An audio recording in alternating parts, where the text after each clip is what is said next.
Bonjour, je m'appelle Ernest Pardo.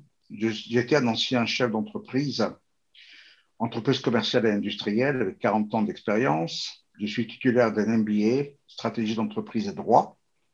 Et j'ai été expert en diagnostic d'entreprise, membre de l'Organisation internationale des experts, Ordinex, qui a un statut consultatif au Conseil économique et social de l'ONU.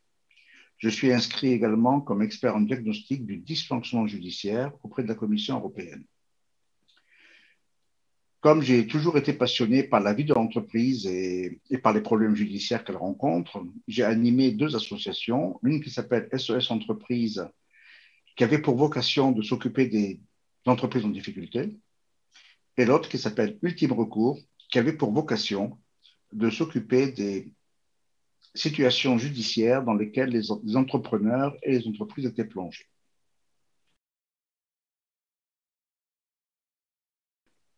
Fort de toute cette expérience, j'ai écrit un livre intitulé La supercherie judiciaire, que j'ai sous-titré De la criminalité en col blanc à la criminalité en robe noire, comme le mentionne le PowerPoint suivant. C'est le premier livre qui fait le lien entre la criminalité en col blanc et la criminalité en robe noire, car l'une ne peut pas prospérer sans l'autre.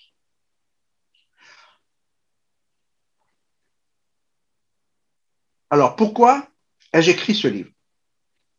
Je l'ai écrit pour quatre raisons. D'abord, révéler, ensuite, être utile, témoigner et agir. Révéler quoi? Je voudrais révéler qu'il existe un monde insoupçonné, un univers de mystères peuplé d'initiés aux pratiques secrètes qui opèrent dans la plus grande opacité. Dans ce microcosme énigmatique, inintelligible au vulgaire, des cols blancs et des robes noires célèbrent en signes kabbalistiques leurs pratiques ésotériques qui assurent leur fortune et s'engraissent du sucre des malheureux.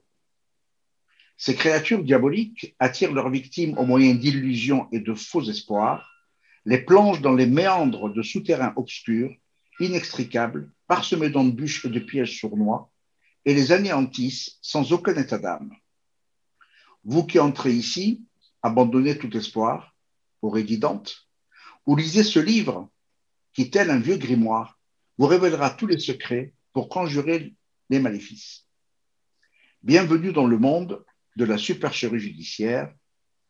C'est donc pour révéler au plus grand nombre cet univers sous-jacent qui lui est inconnu et qu'il ne découvre généralement qu'in vivo, c'est-à-dire trop tard, et en situation souvent dramatique et inextricable, que j'ai écrit ce livre pour alerter, mettre en garde et dire que le mélodieux et envoûtant chant des sirènes, avec lequel on a trait les candides dans la jungle du monde économique et financier, finira en cri d'Orphée et en chant du cygne dans la jungle du monde judiciaire.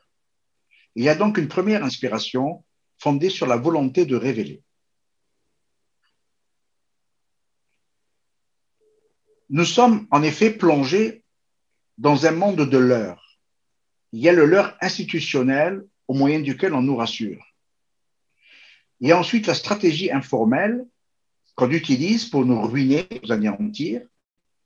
Et enfin, il y a la supercherie judiciaire avec laquelle on nous achète.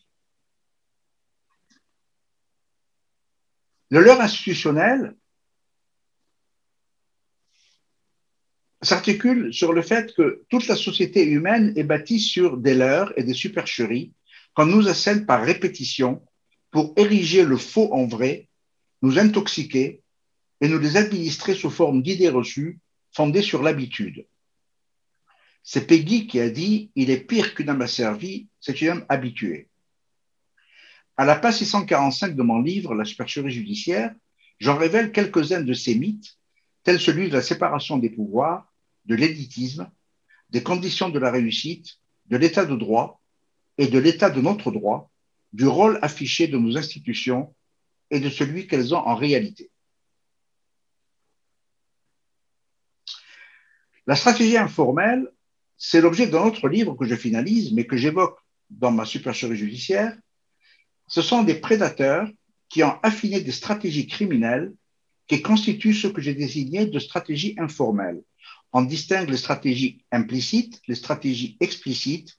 Et moi, dans une thèse, j'ai développé la stratégie informelle. C'est quoi? C'est l'ensemble d'actions coordonnées, d'opérations habiles, de manœuvres dégagées de tout formalisme, de toute structuration ou institution, en vue d'atteindre par tout moyen un but précis. Pour imager cette stratégie informelle, à faire comprendre, il faudrait se référer à la série Mission Impossible. Vous vous en souvenez peut-être, c'était une série dans laquelle l'acteur entrait dans une cabine téléphonique, il recevait ses instructions sur un magnétophone à l'époque, et on lui disait qu'après avoir reçu ses instructions, la bande allait se détruire en quelques secondes. Et il lui appartenait de mettre tout en œuvre pour justement atteindre le but précis par n'importe quel moyen.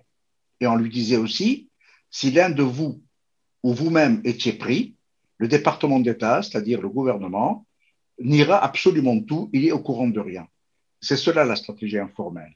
Les entreprises se retrouvent dans des situations absolument incompréhensibles, hallucinantes.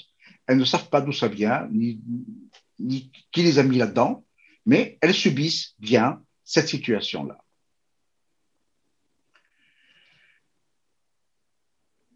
Mais il ne faut pas s'imaginer que tout cela est empirique, fortuit ou hasardeux. C'est tout au contraire une démarche scientifique, minutieusement conçue et parfaitement organisée. Cette criminalité opère selon des règles du crime ou du délit chevalier qu'a défini le professeur Giudicelli Delage, qui était ancien directeur de l'IEJ de Poitiers, en ces termes. C'est l'acte d'une personne d'un statut socio-économique élevé, respectable et respecté, qui viole une règle légale ou pas relative à ses activités professionnelles. Cet acte consistant en l'exploitation de la confiance et de la crédulité des autres et étant réalisé de manière ingénieuse, excluant presque sa découverte. La conséquence de tels actes qui sont de ruse et dont la découverte est rendue des plus difficiles désigne le délinquant en la personne qui échoue. Et c'est ce que nous vivons aussi bien sur le plan économique et financier quand on veut spolier une entreprise, s'emparer de ses actifs, de ses biens, de ses avoirs, de ses capitaux, que dans le monde judiciaire, lorsqu'on veut condamner quelqu'un en le faisant passer pour coupable alors qu'il est innocent, etc. Donc la première vocation pour moi, c'était de révéler. Ensuite, être utile. Selon Confucius, l'expérience est une lanterne que l'on porte sur le dos et qui n'éclaire jamais que le chemin parcouru. Sauf que le chemin parcouru et le chemin à parcourir sont strictement et rigoureusement identiques depuis des siècles. Churchill a dit « Un peuple qui oublie son passé se condamne à le revivre ». Là, il ne s'agit pas d'oubli, il s'agit d'ignorance qu'on exploite pour nous faire vivre des situations qui dérobent nos vies, nous spolient de nos biens, avoirs et patrimoine, de notre travail, de notre avenir. J'ai donc voulu faire comprendre en très peu de temps, limité aux quelques heures ou aux quelques jours que l'on passera à lire la supercherie judiciaire, ce que moi-même j'ai mis des décennies à découvrir, à connaître et à comprendre, au prix des preuves ineffables d'espoir, de déception, de défaite et d'illusoires et éphémères succès. Sénèque a dit « Vivre, c'est être utile aux autres » et c'est justement ce que je souhaitais devenir. J'ai voulu aussi témoigner. Un poète provençal, Victor Gélu, a dit « À périr tout entier, que servira-t-il de naître ?» Ce livre se veut un témoignage, un vade-mecum, un guide, une boussole. Certains de ceux qui l'ont lu le qualifient de Bible et j'espère qu'il sera utile à ceux qui vont le lire. Mais je l'ai écrit aussi pour honorer un devoir de mémoire envers ceux qui m'ont demandé et incité à l'écrire et à toutes les victimes sinistrées du système économique et judiciaire. Mes parents qui m'ont cultivé le goût de la connaissance, de la curiosité, de la philosophie, mes professeurs, et je pense regretter Roger Simien, qui m'a enseigné la méthodologie, un éminent juriste, je pense au bâtonnier Yves Kleiniec, et bien d'autres.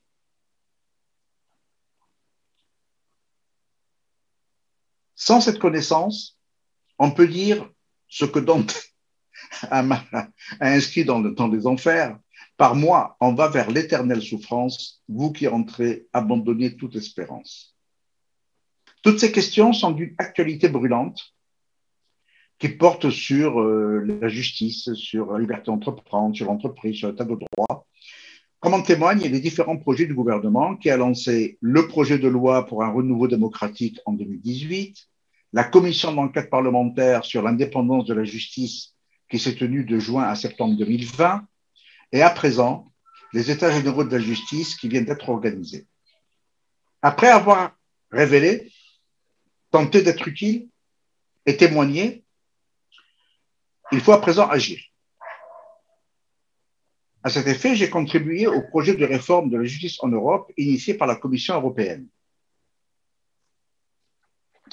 Voici le document de travail qui m'avait été communiqué à l'époque, où j'étais interrogé. Et ça a débouché sur un rapport du Parlement européen, qui est tout en anglais, qui fait 114 pages. Et ce rapport renvoie à une section 2 consacrée à la France, qui est intitulée « L'arbitraire au cœur de l'Europe ». Il y a quand même un sacré parcours entre la France, pays des droits de l'homme, et la France, l'arbitraire au cœur de l'Europe. En moins de 2 siècles, nous sommes dans des situations diamétralement opposées. Donc, ce rapport du Parlement européen cite mes travaux et renvoie au diagnostic et à l'analyse de la situation que je leur ai adressée. Et il mentionne les références de la supercherie judiciaire et les échanges de notes et d'observations avec la Commission.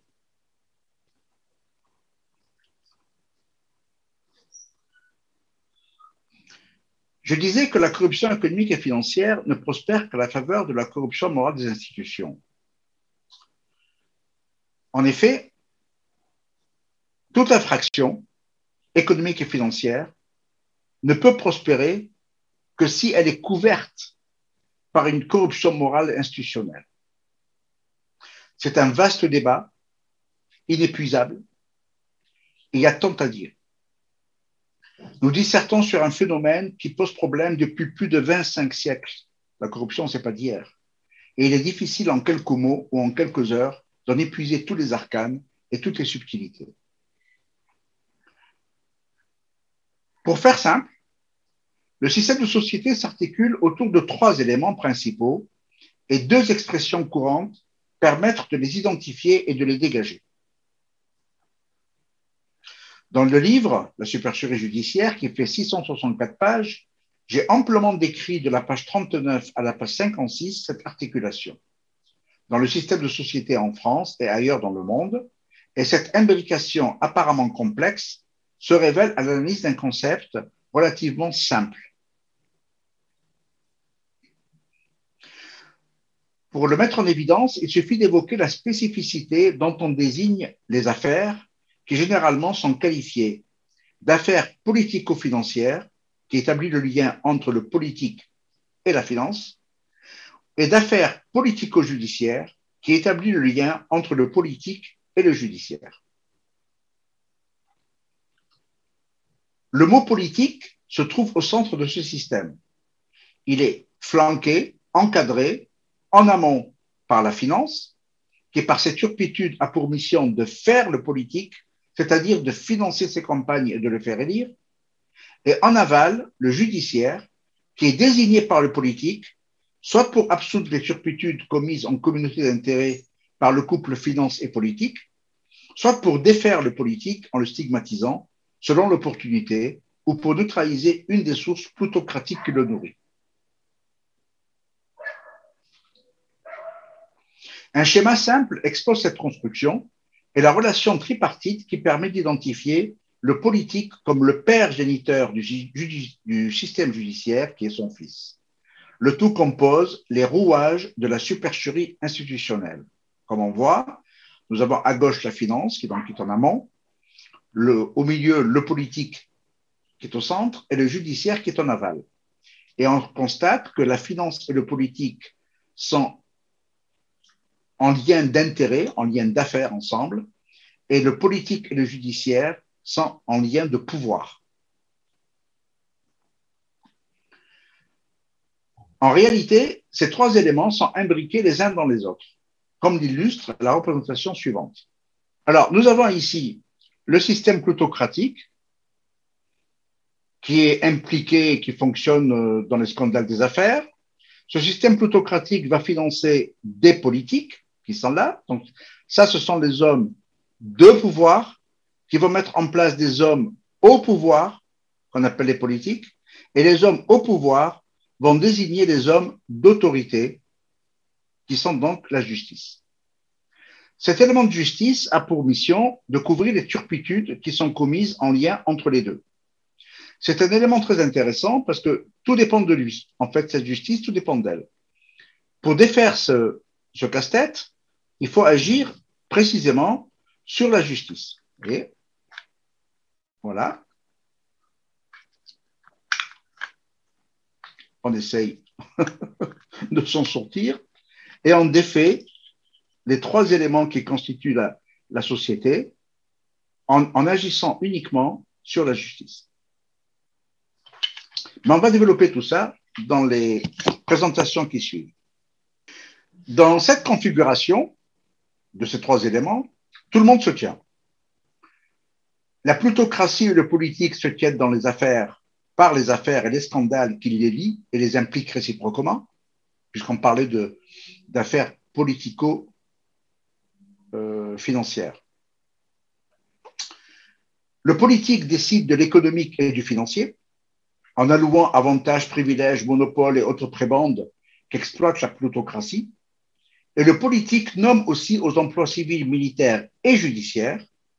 Ainsi, le politique tient à son pouvoir le judiciaire en décidant de son évolution dans l'échelle économique et sociale et en infléchissant le sort de l'autorité judiciaire à travers la gestion de sa carrière et celui de sa progression sur le tableau d'avancement. Et enfin, le judiciaire tient le politique par sa capacité à judiciariser les affaires selon l'opportunité, les actes que le politique commet ou a commis, susceptibles d'invalider toute candidature ou de déchoir quiconque de sa position sociale, et le judiciaire tient aussi la plutocratie par son pouvoir répressif. Donc, vous voyez que tout le monde se tient par la barbichette et nous sommes tous en communauté d'intérêt. Ce qui se dégage de cela, c'est le rôle éminent du judiciaire. On constate que le judiciaire tient à la fois les plutocrates, donc les financiers, et les politiques, et que plutocrates et politiques doivent le séduire. Déjà en 422 avant notre ère, Aristophane dans l'Équèpe écrivait: y a-t-il plus délicieuse béatitude que celle d'un juge par le temps qui court? On est en moins 422. N'est-il pas amplement pouvoir? Ai-je à envier quelque chose à Zeus? En 1668, dans les Plaideurs de Racine, il dit: qu'est-ce qu'un gentilhomme? Un pilier d'antichambre. Combien en as-tu vu, je dis des plus huppés, à souffler dans leurs doigts, dans ma cour occupée, le manteau sur le nez ou la main dans la poche, enfin pour se chauffer, venir tourner ma broche. Donc il y a une soumission totale à ces dieux de l'Olympe qui sont le monde judiciaire. La compréhension des rouages de la supercherie institutionnelle a été tardive et ne se révèle aux masses que très récemment. Dès lors que la connaissance est pouvoir, les masses doivent rester dans l'ignorance qui est le gage de leur soumission.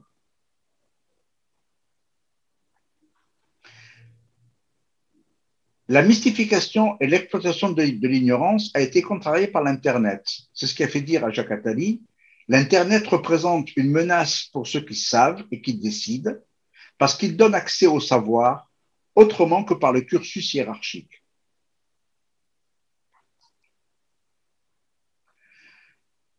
Cette culture de l'ignorance sur les deux plans, c'est-à-dire sur le plan de la criminalité en col blanc et de la criminalité en robe noire, a ses règles. Elle a ses moyens d'action, ses domaines d'application et sa finalité. Ainsi, la criminalité en col blanc utilise comme moyen d'action le délit et le crime chevalier que je viens de définir. Son domaine d'application, c'est l'économique et le financier, et sa finalité, c'est l'enrichissement crapuleux, l'anéantissement des victimes.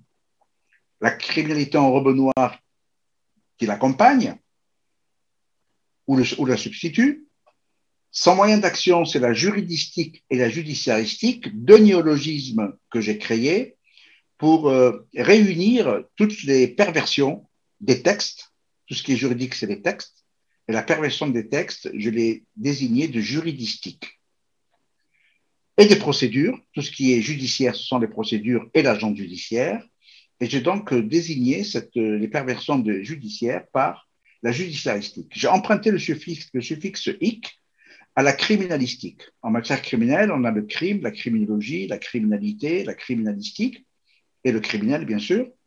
Et la criminalistique, c'est la technique qui consiste à partir de la scène de crime, à partir de l'identification des empreintes, de l'ADN et autres traces, d'essayer de remonter jusqu'à l'auteur du crime.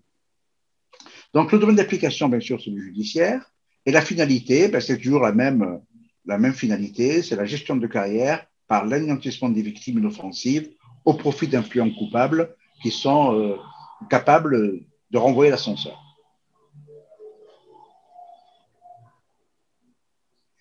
Dans le livre La supercherie judiciaire, je révèle et décris l'existence de toutes ces techniques qui s'articulent autour d'une méthodologie déclinée en 12 typologies comportant 144 techniques de perversion des textes juridistiques et des procédures judiciaristiques appliquées en 16 tableaux stratégiques et comportant 68 tactiques. Vous voyez que c'est très scientifique tout ça et très organisé. Et je définis les 3 lois que j'ai dénommées les 3 lois de Pardo auxquelles obéit tout ce montage. La première loi, je m'en suis inspiré de celle de la relativité restreinte d'Einstein. E égale mc2, et moi j'ai rajouté qui tend vers l'infini. Sauf que moi, je ne désigne pas les mêmes choses qu'Einstein. E pour lui, c'est l'énergie qui est égale à la masse, facteur de la vitesse, la célérité, au carré. Pour moi, E, c'est l'enrichissement crapuleux, qui est égal à la masse M des malversations, facteur de la criminalité économique et financière, de la corruption économique et financière, élevé au carré de la corruption morale des institutions, et tout cela tend vers l'infini. La deuxième loi de Pardo, je l'ai écrite avec les symboles PE supérieur à CO.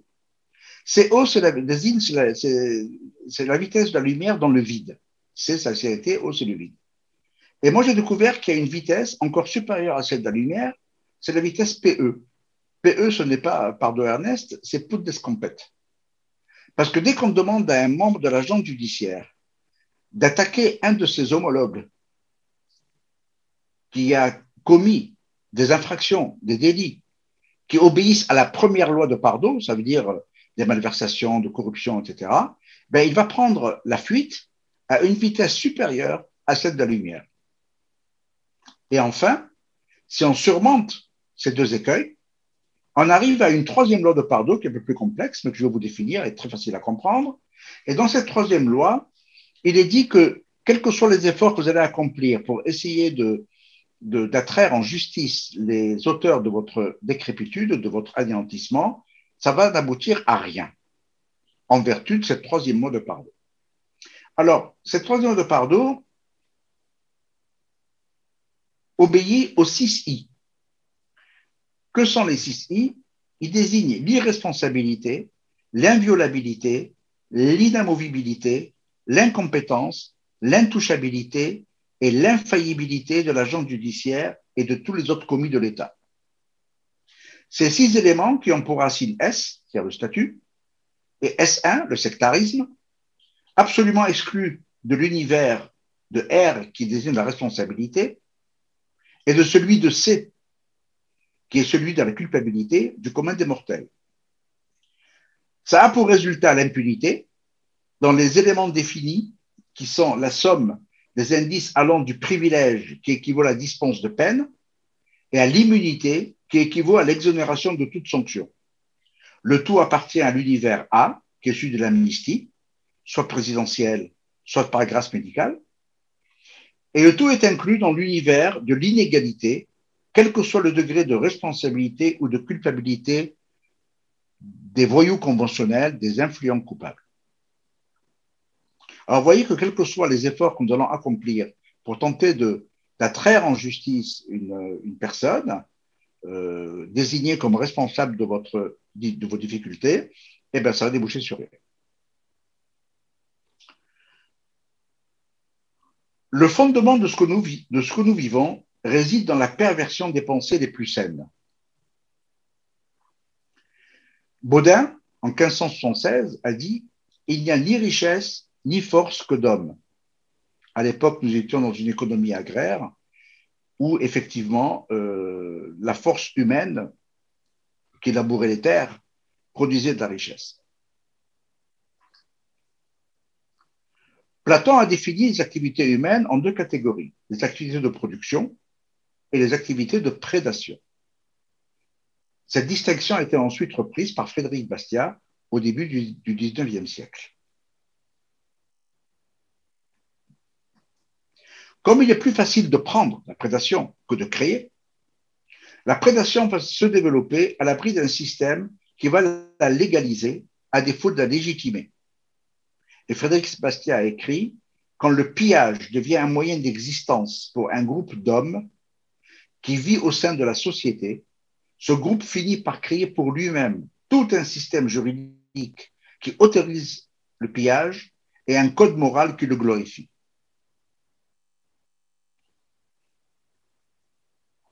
Le système dans lequel prospérera cette activité de prédation et de pillage s'appelle l'État, que Frédéric Bastiat définit en ces termes. L'État, c'est la grande fiction, à travers laquelle tout le monde s'efforce de vivre aux dépens de tout le monde. Nous y sommes. Et cet État est constitué lui aussi de trois éléments. Nous avons tout à fait en haut le politique. En bas, nous avons le peuple. Et au milieu, au centre, nous avons le milieu d'affairistes. Comment ça s'articule tout ça?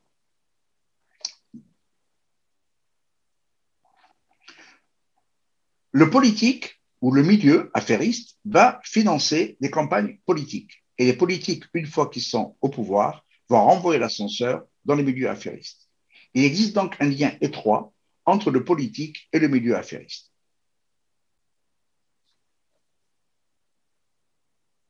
Nous sommes dans ce que je désigne la French Connection. Donc, on retrouve au centre le schéma de tout à l'heure, donc le milieu qui finance le politique et qui renvoie l'ascenseur au milieu affairiste. Une fois que le politique est élu par le peuple, qui est tout à fait en bas, il va définir la politique économique et financière de l'État. C'est-à-dire qu'il va définir quels sont les taux de prélèvement, de taxation, de ressources qu'il va prélever sur le peuple. Et le politique, il a une seconde prérogative, en dehors de cette définition de la politique économique de la nation, de l'État, il a aussi le pouvoir de nommer des emplois civils et politiques, parmi lesquels le système judiciaire.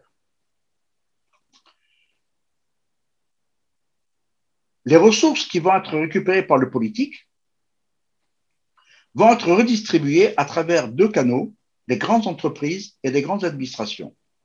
Dans les grandes entreprises, on va retrouver les polytechniciens, les grandes écoles, et dans les grandes administrations, on va trouver les énarques. Et donc, toute cette manne prélevée sur le peuple va transiter à travers ces deux canaux qui, eux, contrôlent toute une série de petites entreprises qui leur sont inféodées et qui vont faire travailler pour, justement, noyer ce montage. Et le tout va revenir au milieu affairiste. Alors, qu'est-ce qui se passe lorsque nous avons un artisan, un commerçant, un homme du peuple tout à fait en bas, qui se sent victime de cette turpitude, à qui peut-il s'adresser? Au judiciaire. Mais d'où vient le judiciaire? Il vient du politique. Et d'où vient le politique? Il vient du milieu. CQFD, il n'y a plus rien à faire.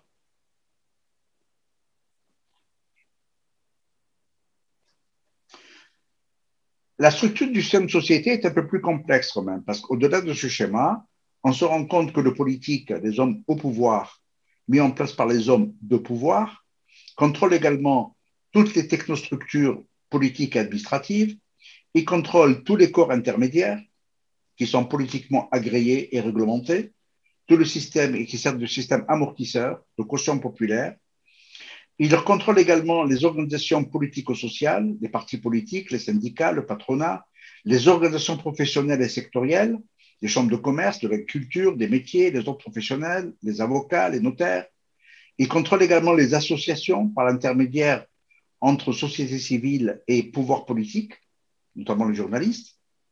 Donc, vous voyez que tout est entre les mains de ces trois éléments qui, initialement, je les ai montrés avec le casse-tête que j'ai défait devant vous. Voilà. Si on analyse un peu plus en détail qu'est-ce qui est contrôlé réellement au chacun de ces trois éléments, les plutocrates, eux, ils sont spécialisés dans le magouille économique et financière et ils contrôlent directement ou indirectement tous les organismes de financement. La captation des aides, des subventions centralisées entre un organe dispensateur, la captation des marchés publics, le contrôle de toutes les structures, de tous les organismes captateurs de fonds publics nationaux et européens, à travers les organisations professionnelles, les chambres de commerce, les chambres de métiers, les chambres d'agriculture, l'organisation patronale. Ils ont la tutelle financière sur les collectivités territoriales, les communes, la communauté de communes, les départements et les régions. Tout ça est entre les mains de la plutocratie. Le politique, lui, il contrôle les organisations politiques, civiles et sociales, c'est-à-dire les partis politiques, l'organisation syndicale, les associations.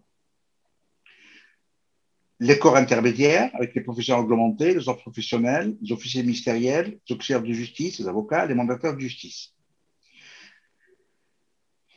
Il y a des sas et des filtres amortisseurs entre société civile et pouvoir politique, qu'on appelle les groupements, les médias, les journalistes, les désignations et nominations, qui dépendent également des politiques,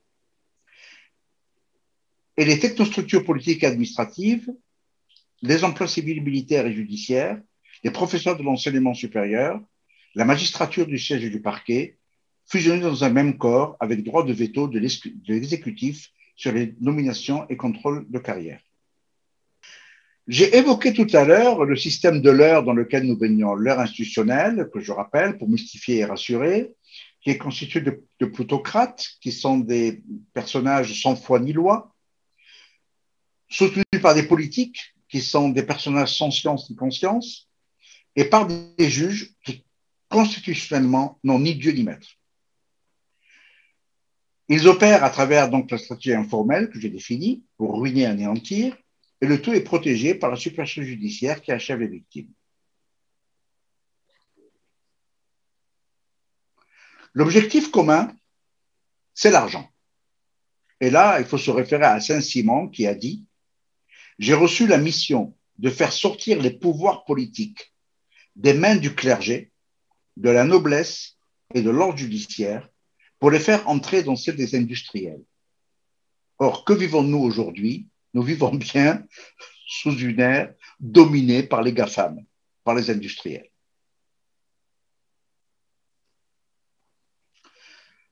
Depuis que le monde des mondes, les scandales politico-financiers et politico-judiciaires prospèrent. Le site Wikipédia recense ces scandales depuis 1870. J'ai calculé, il y a eu 197 affaires énormes, lourdes, et lourdes de conséquences, qui sont recensées dans ces sites. Alors, tout à l'heure, j'ai fait référence à Baudin qui a dit qu'il n'y a ni richesse ni force que d'homme. Et cette force et cette richesse, aujourd'hui, elle est produite par qui? Elle est produite par des entreprises. Tout va se concentrer sur l'entreprise. Et on va essayer de s'emparer de tous les biens concrets, effectifs, virtuels, potentiels, tous les brevets, toutes les idées que peut représenter une entreprise. Et pour pouvoir opérer cette prédation, on va analyser les différentes phases d'évolution de l'entreprise qui présentent des moments de vulnérabilité sur lesquels on va agir et les problèmes dominants de chacune de ces phases qui représentent un point de vulnérabilité. Donc, il y en a 6. Tout à fait au départ, il y a un projet et une création. Ça, c'est la phase d'évolution avec le moment de vulnérabilité. Le problème dominant dans cette phase-là, c'est l'homme et les idées. Parce qu'il ne peut pas y avoir de projet et de création s'il n'y a pas d'homme, s'il n'y a pas d'idées. Toute l'astuce va consister à s'emparer des idées, détruire l'homme et s'emparer de son projet. Si on surmonte cette première phase, on arrive à la seconde, qui est la phase de lancement, démarrage. Et le problème dominant, c'est l'accès aux moyens. Car si on n'a pas de moyens, on ne peut ni se lancer, ni démarrer. Si on surmonte cette étape, on arrive à la troisième, c'est la phase développement. Et la phase développement, le problème dominant, c'est l'accès aux débouchés. Si on vous ferme l'accès aux débouchés par différents verrous, l'agrément, l'autorisation, l'homologation, etc., eh bien, on vous empêche de pouvoir vous développer. La phase suivante, c'est la maturité. L'entreprise s'est développée, est en équilibre, et tout son problème, c'est de rester en équilibre et ne pas se déséquilibrer, autrement elle va être très rapidement chutée. Si elle commence à décroître, sur le fait de la concurrence ou d'autres phénomènes, son problème dominant, c'est se diversifier, se redéployer et se diversifier. Mais pour cela, il lui faut des moyens. Or, si on lui ferme l'accès aux moyens, elle ne peut plus se diversifier, elle ne peut plus se redéployer. Et enfin, arrivé en dernière phase, qui est le déclin, son problème dominant, c'est d'homologuer et réussir un plan de redressement. Mais là, on se rend compte qu'elle va dépendre d'organes de procédure, d'organes de la procédure, des mandataires judiciaires, des juges consulaires, des administrateurs judiciaires, d'experts de toute nature, qui vont faire en sorte de empêcher qu'elle puisse faire homologuer son plan de redressement.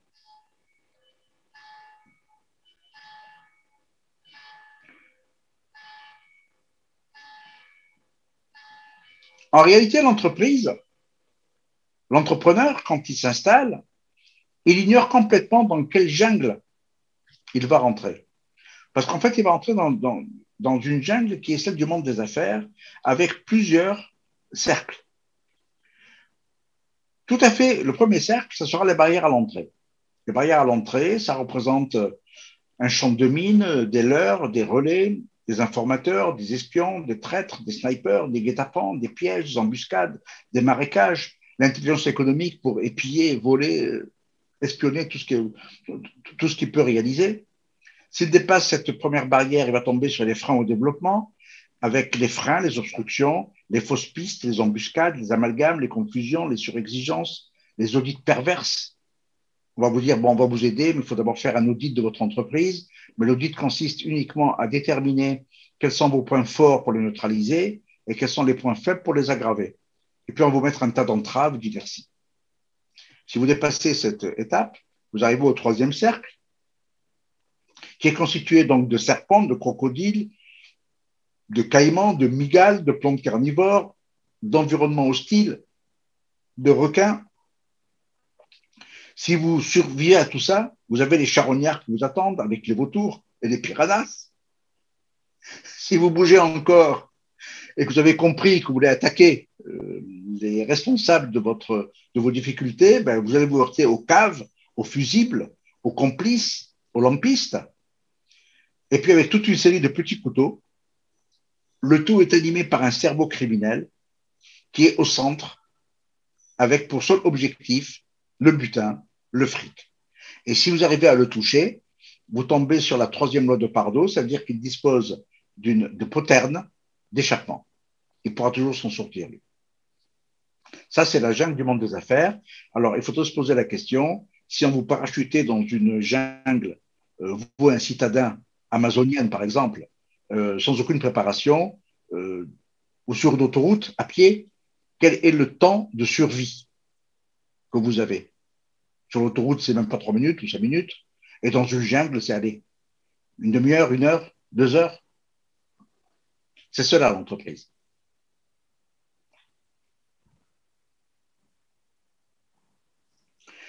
Les victimes de ces obstacles, entraves et inerties et autres turpitudes vont donc s'adresser au système judiciaire qui, lui, va leur en rajouter une couche.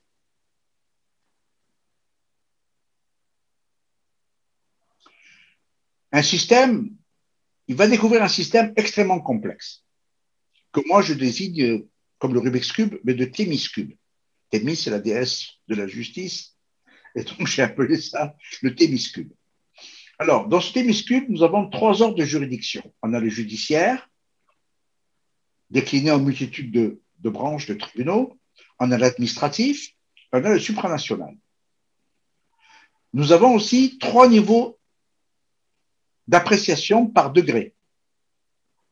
Nous avons le mot de l'esprit, le fond de la forme, la plume du verbe. Nous avons 390 délais de procédure, délais de recours. Nous avons 3 degrés de juridiction. La première instance l'appelle et le pourvoi, soit devant un conseil d'État, soit devant une cour de cassation. Et nous avons des modes de représentation assez complexes, avec des procédures qui prévoient des représentations obligatoires et des représentations non obligatoires. Et tout cela obéit à des règles de procédure toujours très particulières. Alors, comment voulez-vous qu'une personne qui est un artisan, un commerçant, même un médecin, qui est spécialisé dans sa matière, dans sa discipline, qui ignore absolument tout de ce monde-là, comment voulez-vous qu'il puisse se sortir de ce guêpier?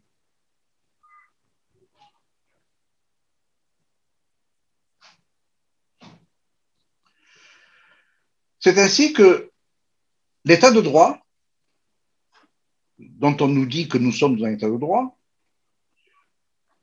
devient un état de passe-droit pour déboucher sur un état de non-droit. Pour aboutir à ce désastre, on utilise le droit, qu'on transforme en un droit à l'illusion pour déboucher sur l'illusion du droit. Et là, on rejoint la divine comédie de Dante dans l'enfer. Par moi, on va vers l'éternelle souffrance, vous qui entrez, abandonnez toute espérance. Je me répète, mais je pense qu'il est intéressant de comprendre dans quoi nous baignons exactement. La procédure est d'une simplicité enfantine. Vous voyez? Voici le parcours. Alors, vous êtes entouré de juges, de magistrats, d'huissiers, d'avocats, de greffiers, de commissaires-priseurs, de conseils, de mandataires, de clercs, de notaires, d'experts, de postulants. Et vous rentrez dans ce labyrinthe avec les consultations, les constitutions, les citations, les pourvois, les hypothèques, les injonctions, les notifications, les sommations, les significations, les interventions, les gages, les émoluments, l'enlèvement, le mur des cons, les commandements, le nantissement, les consignations, etc. Vous êtes un véritable labyrinthe. Vous allez mettre 40 ans et vous n'en sortirez pas. On va vous dire, pourtant, les textes sont très clairs. En voici la preuve. D'un côté, vous avez les textes de base et de l'autre, vous avez la doctrine jurisprudence. C'est parfaitement clair. Qu'est-ce que vous ne comprenez pas là-dedans? Et en plus, tout est codifié. Voici les codes. Nous avons 73 codes en droit français. Voici les codes. Vous n'avez qu'à puiser tous les éléments nécessaires à votre défense. Alors, qu'est-ce qu'un code? Un code, c'est un langage codé, qui doit être codé que par celui qui dispose d'une clé. Or, qui est-ce qui dispose de la clé? Ce sont les gens de l'agence judiciaire. Ça veut dire les avocats, les notaires, les huissiers. Voilà. Eux, ils ont les clés. Mais vous êtes ignorants. Or, tout à l'heure, je vous ai dit que l'ignorance est la source et le gage de la soumission, puisque la connaissance est pouvoir. Donc, ils ont intérêt à vous maintenir dans votre ignorance pour justement mieux vous soumettre.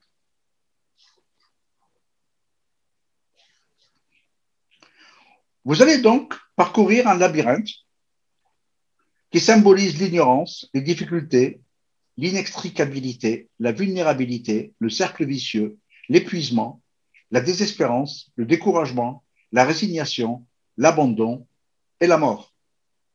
Et vous en sortirez, bien entendu, totalement ruiné, sur tous les plans, économique, financier, physique, social, familial, vous serez totalement anéanti.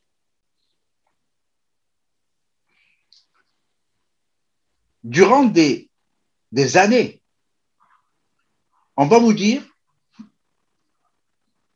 le principe est, quand vous avez tort, vous avez tort. Et quand vous avez raison, vous avez tort d'avoir raison. En termes plus clairs, pile tu perds, face je gagne. À cette fin, on utilise la supercherie suivante qui est à peine exagérée. On va vous promener, vous balader, vous égarer, vous entraîner et vous enliser durant des décennies dans les dispositions de l'article X modifiées par l'article Y dans son acception initiale Z, issue de sa rédaction R, complétée par le décret M, repris par la disposition N, dans le dernier alinéa F, réformant le texte précédent, a dans son alinéa 1 de la section 8.5 conduit à la nouvelle disposition alpha, devenue bêta, avant l'entrée en vigueur de la circulaire gamma, dont le codicile delta impose l'application epsilon, abrogée par la loi L du règlement R, selon la directive D, elle-même remplacée et complétée par l'arrêté T, etc. En définitive, vous avez tort. Toute cette comédie, toute cette farce, toute cette supercherie se joue en chœur. Il y a différents acteurs qui interviennent. On nous dit, lorsque les gens se plaignent de la justice, ils se plaignent d'une décision judiciaire. Mais d'où vient cette décision judiciaire? On se rend compte que la décision judiciaire est infléchie par des facteurs d'influence qui interviennent et qui infléchissent la décision judiciaire. Il y a d'abord l'avocat postulant, l'avocat d'appel, qui vont élaborer une stratégie judiciaire chacun. Autour de la décision judiciaire, nous avons les parties, les pièces, les témoins, les preuves, le dossier, l'expert, la mise en état, l'instruction, la procédure, le greffe, les actes de procédure, l'huissier, officier ministériel, l'enquête, l'enquêteur, les interprétations et les influences. Tout ceci va infléchir le juge avec le parquet pour déboucher sur la décision judiciaire. Mais ça, ce sont uniquement les facteurs d'influence exogènes à la décision. Si maintenant on considère chacun de ces intervenants, on se rend compte que chacun d'entre eux, ce sont des facteurs endogènes, est habité par peut-être la mauvaise foi, la jalousie, le corporatisme, la notoriété, le milieu, les liens occultes. Il est animé par l'espoir, par la crainte, par le mimétisme. Il a des alliances. Il est intéressé par l'argent, par la hiérarchie, par l'intérêt, par l'incompétence. Il a sa carrière, son opinion, ses préjugés, son cadre de référence et toute une autre série d'éléments que vous ignorez. Ça va infléchir l'activité, la diligence, le conseil, l'information pour déboucher sur un résultat. En définitive, une décision judiciaire, c'est la combinaison des facteurs d'influence exogènes et des facteurs d'influence endogènes qui vont affecter les faits, la procédure, les thèses en présence, la stratégie et le droit pour déboucher sur une décision qui sera lourde de conséquences sur le plan juridique, économique, social, financier, humain, sur le plan matériel et moral, direct, indirect et par ricochet. Voilà ce que c'est qu'une décision judiciaire. En réalité, les usagers de la justice, que j'aime pas appeler justiciables, sont en prise à trois forces principales. Ces trois forces sont au centre de trois cercles qui se combinent entre eux. La victime ou l'usager de la justice est au milieu et il dépend de ces trois cercles au centre desquels nous trouvons le juge, l'avocat et le procureur. C'est une véritable machine à broyer. Et regardons maintenant que contrôlent ces trois éléments. L'avocat, lui, son seul souci, c'est de protéger et de ménager le juge, la partie influente, l'huissier et autres officiers ministériels, le procureur, l'expert, les mandataires judiciaires et ses confrères. Et si pour cela il faut trahir et neutraliser son client, il le fera, il n'y a pas de problème. Sa carrière d'abord, sa caste d'abord, sa secte d'abord. Voilà ce qui préoccupe un avocat. Si on considère le procureur, lui, son souci, c'est de protéger l'État et les administrations, de protéger l'exécutif, la force publique.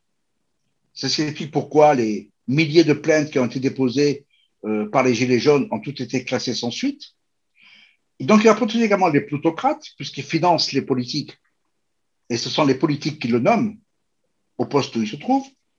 Il va protéger les parties influentes, l'autorité, l'agent judiciaire, le pouvoir et ses commis, aux fonctionnaires, etc.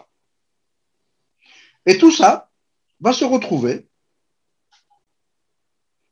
gravitant autour du juge, qui lui va protéger bien sûr le procureur, le greffier, la formation de jugement, c'est-à-dire ses collègues, ses assesseurs, ses conseils, les mandataires judiciaires, l'enquête et l'enquêteur, les experts, la partie influente, l'avocat et l'huissier.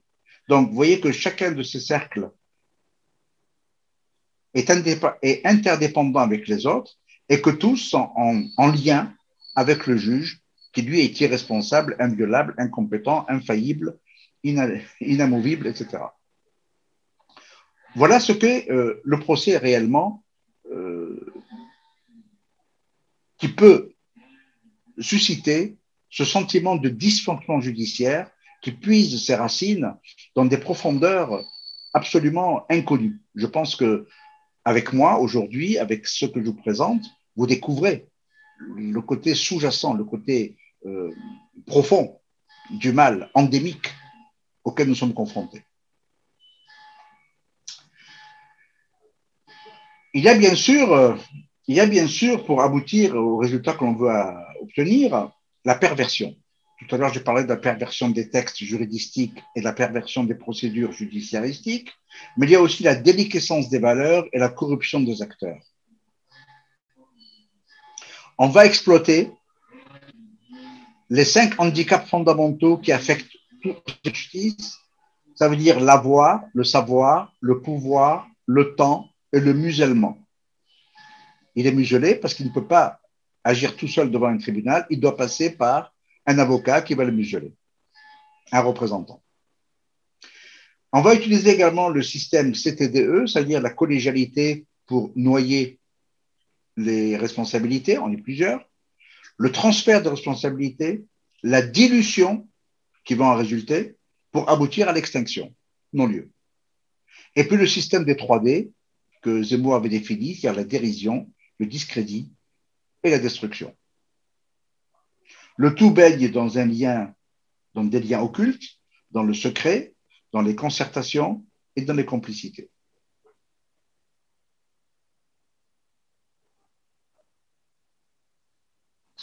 Les techniques d'anéantissement sont connues, il y en a 4. Il y a d'abord le siège féodal, la technique de l'édredon, la recherche de soufflement et l'enlisement. Qu'est-ce que c'est que le siège féodal?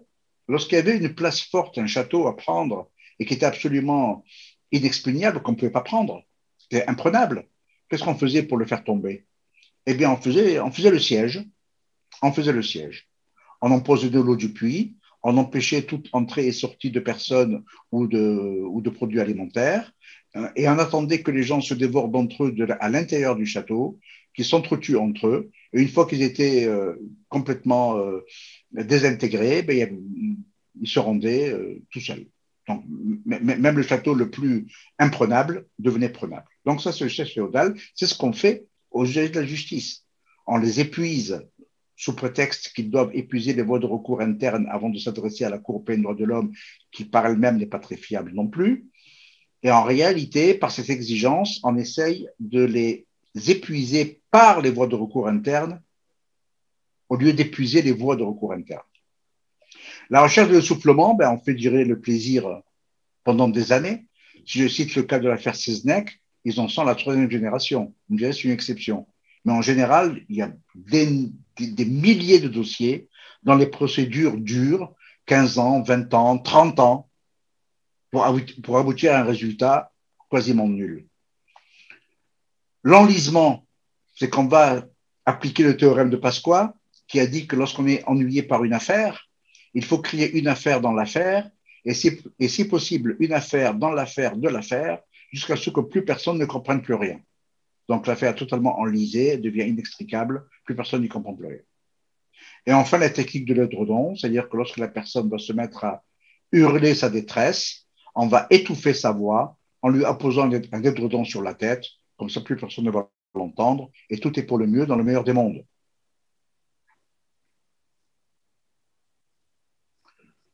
Montesquieu a dit « Il n'y a point de plus cruelle tyrannie que celle que l'on exerce à l'ombre des lois et avec les couleurs de la justice. » Il a dit aussi « Lorsque dans un gouvernement populaire, des lois ont cessé d'être exécutées, comme cela ne peut provenir que de la corruption de la République, l'État est déjà perdu. » Nous sommes en pleine déliquescence actuelle. Quant à Rand Avna, elle a dit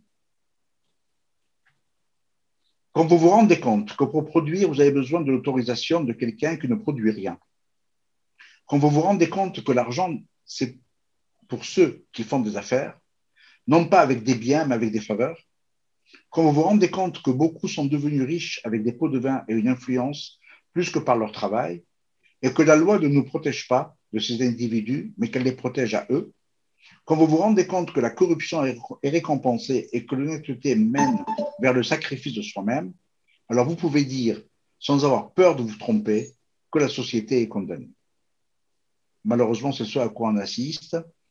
Et si on doit faire deux parallèles pertinents sur l'évolution, on pourrait représenter notre évolution selon ce que Abraham Maslow a défini dans une pyramide qui porte son nom, la pyramide de Maslow, qui fonde l'activité humaine sur 5 étapes, 5 étages. Tout à fait en bas, le besoin physiologique. On a besoin de boire, de manger, de dormir, de se protéger, de se chauffer, de s'habiller. Ensuite, un besoin de sécurité. Ensuite, un besoin d'appartenance, un besoin d'estime et un besoin de s'accomplir. Bon, tous ces besoins-là sont obtenus par l'avoir. Or, moi, j'estime que pour corriger l'état de déliquescence dans lequel nous sommes, il faudrait remplacer la pyramide de Maslow par celle que je désigne la pyramide de Pardo, qui, elle, s'articule autour de l'être. Et aux 5 étapes qu'a défini Maslow, fondées sur l'avoir, moi, je préfère mettre à la base de toute la vertu, au-dessus les valeurs, au-dessus la vérité, au-dessus la justice et tout à fait en haut l'équité.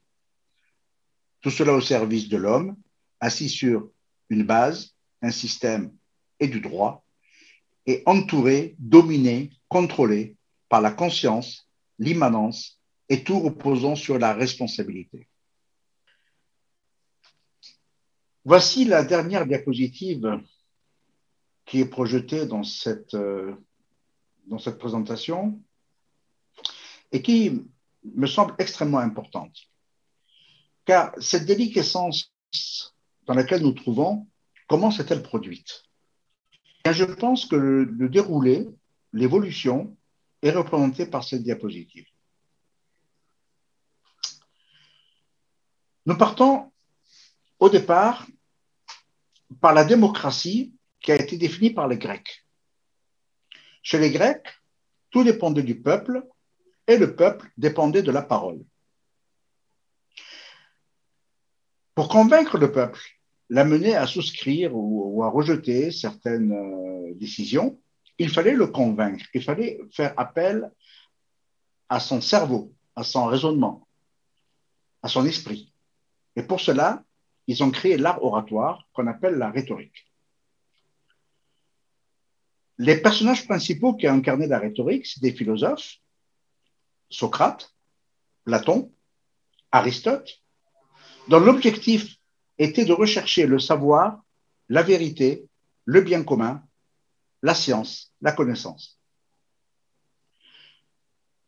Le fond de leur enseignement reposait sur la vertu, la logique, l'éthique, la divinité, la morale et les valeurs traditionnelles. Et ils transmettaient leur enseignement par l'exemple, l'hérédité et l'éducation. Donc, ils utilisaient leur art oratoire pour influencer par les mots en se fondant sur la morale. À partir du milieu du 5e siècle, va surgir une autre catégorie de philosophes qu'on va appeler les sophistes et qui vont dire, étant donné qu'il faut convaincre, ne nous embarrassons pas de toutes ces valeurs de logique, d'éthique, de divinité et cherchons par quels moyens, par quelle technique nous allons pouvoir aboutir à la conviction en s'adressant aux hommes, mais en nous débarrassant de toutes les valeurs morales, puisque l'objectif est d'influencer et de convaincre. Et ça va donner lieu à ce qu'on appelle la deuxième sophistique, qui va instaurer la dialectique. Ça va être incarné par Protagoras, Gorgias, Prodikos, Hippias, Alcibiade notamment. L'objectif de la recherche du succès par tout moyen, même par falsification ou au prix du sacrifice de la vérité. Et pour se débarrasser de toute entrave morale ou éthique, ils vont proclamer que l'homme est la mesure de tout. C'est-à-dire qu'ils vont supplanter les valeurs divines par l'homme. Et bien entendu, en installant l'homme comme étant la mesure de tout, ils vont exploiter tous ses défauts et tous ses tares qui vont servir justement de moyens d'influence.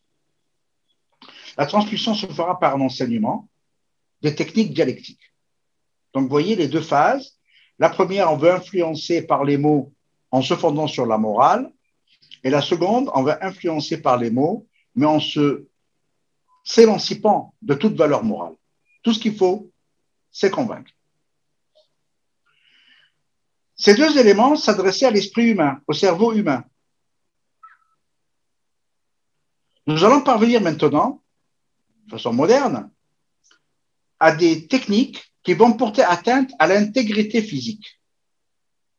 C'est-à-dire, on va influencer et asservir par la chimie, les drogues, la dopamine, l'alimentation, l'eau, l'air.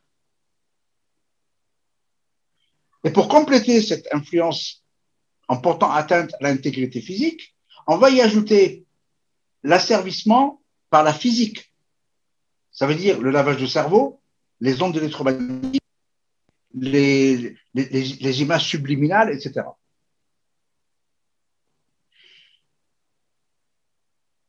Et là, on va rejoindre ce que Saint-Simon avait dit, de placer le pouvoir entre les mains des industriels,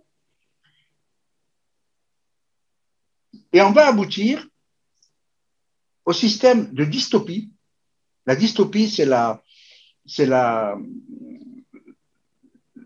gestion des populations par les mots MAUX, par rapport à l'utopie, qui est la gestion de la population par le bien-être. Et cette dystopie incarnée par Orwell, par Huxley, par les GAFAM, a pour objectif de robotiser et de transformer l'humain, transhumanisme, le transgénisme, sur fond d'aliénation de l'homme, et la transmission se fait par une dictature technologique, notamment l'intelligence artificielle et les puces RFID dont on veut nous implanter le cerveau. Ça veut dire qu'on va purement et simplement supprimer le cerveau à l'homme pour le remplacer par des puces. Et tout ceci va aboutir vers quoi? Vers l'extinction de l'homme et de l'humanité. Nous sommes en plein dans cette décadence. Et s'il n'y a pas une prise de conscience brutale pour nous réveiller à tout ça, ben malheureusement, j'ai l'impression que l'humanité sera perdue. Voilà. J'ai fini ce lent exposé. J'ai voulu être le plus le plus court possible, mais je voulais aussi être didactique, explicatif. Je vous remercie de m'avoir suivi jusque-là.